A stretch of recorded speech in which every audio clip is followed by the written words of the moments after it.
What the? Welcome to Pixelated Pickles.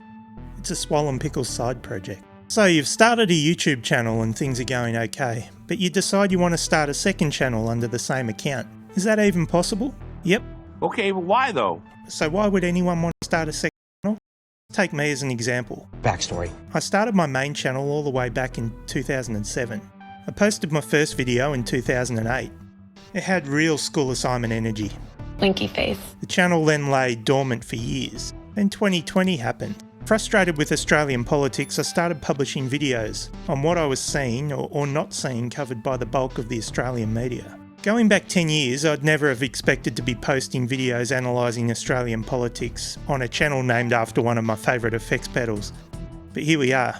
The original channel has built up a nice little audience, but it's an audience that's expecting a certain type of content. If I want to post videos about other random subjects, like why I had a problem with the ending of Prey for example, there's a good chance that a massive number of the subscribers to the main channel just wouldn't be interested.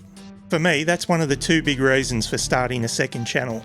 I want to create a sandpit that I can play around in without annoying the people that have subscribed to my main channel, who may not be interested in any of this other stuff. The second reason is that it's a challenge. Trying to build up a channel can be fun, time consuming, but fun. I think you've got some serious issues. So how do you create a second channel under your account?